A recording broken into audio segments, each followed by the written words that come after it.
जय गुरु। आज मैं बताऊंगी नारी के वैशिष्ट्यों के बारे में। नारी के वैशिष्ट्यों में है निष्ठा, धर्म, शुश्रूषा, सेवा, सहायता, संरक्षण, प्रेरणा और प्रजनन।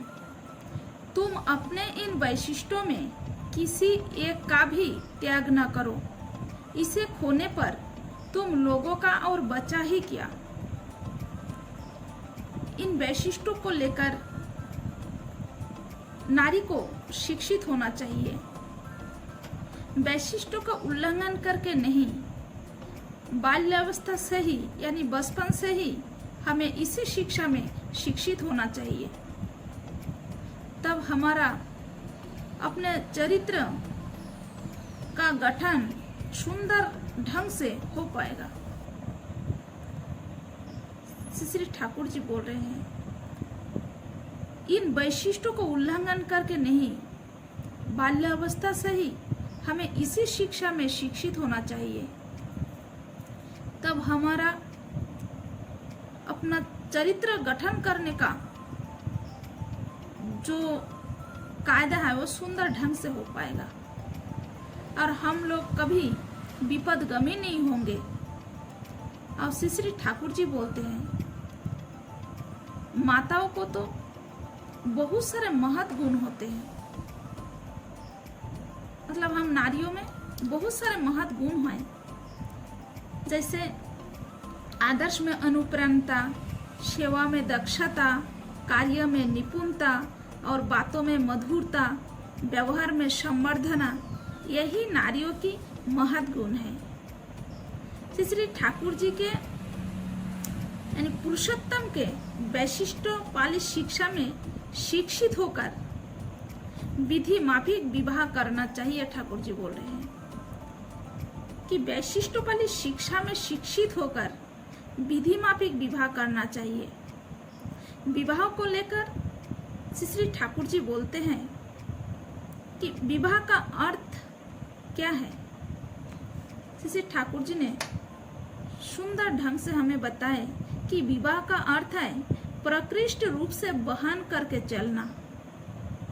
विवाह का अर्थ प्रकृष्ट रूप से वहन करके चलना। श्री ठाकुर जी की एक वाणी में भी है कि सुप्रजनन और उन्नयन यही तो विवाह का मूल। जैसे तैसे करके विवाह करो नहीं कोई भूल।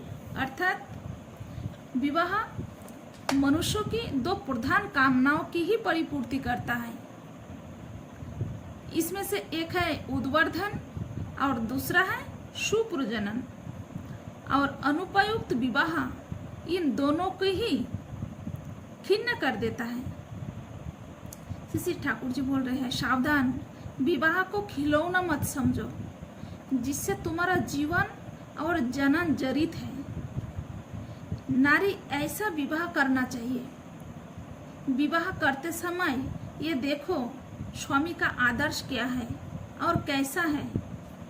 वर्ण वंशानुक्रमिकता के आधार पर बोध, विद्या, चरित्र, व्यवहार में जहाँ पुष्ट और पवित्र है वही वर्ण करने का श्रेष्ठ क्षेत्र है।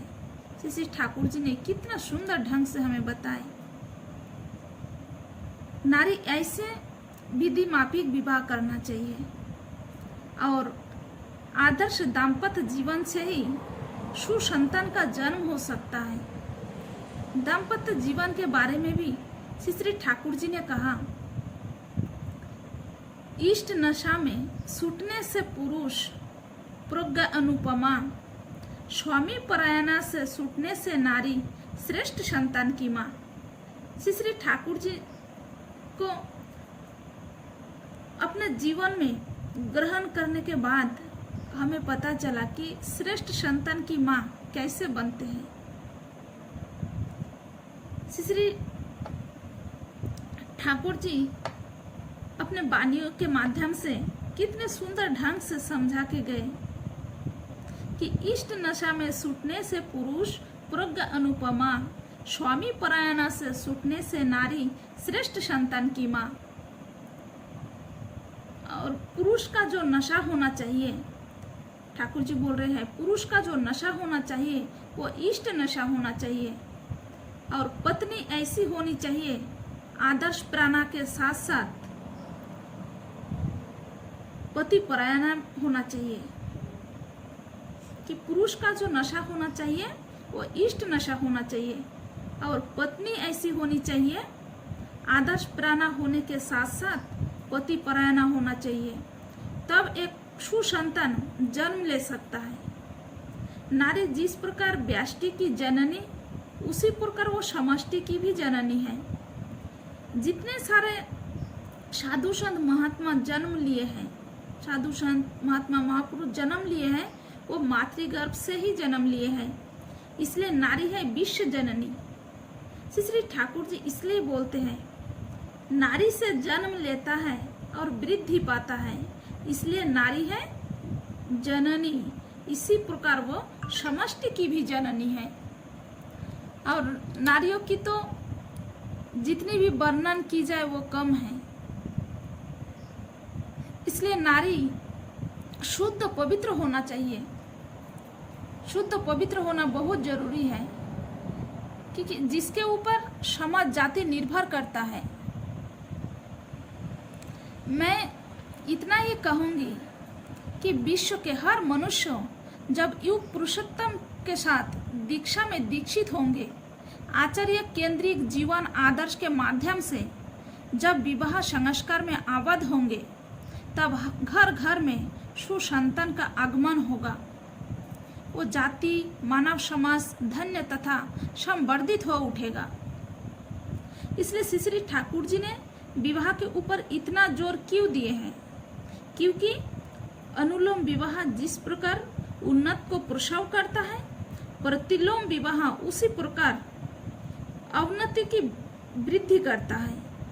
इसलिए प्रतिलोम विवाह ऐसा पाप है जो अपने वंश को ध्वस्त तो अवसान तो करता ही है, इसके अलावा पारिपार्श्विक या समाज को भी विध्वस्त की दिशा में परिचालित करता है।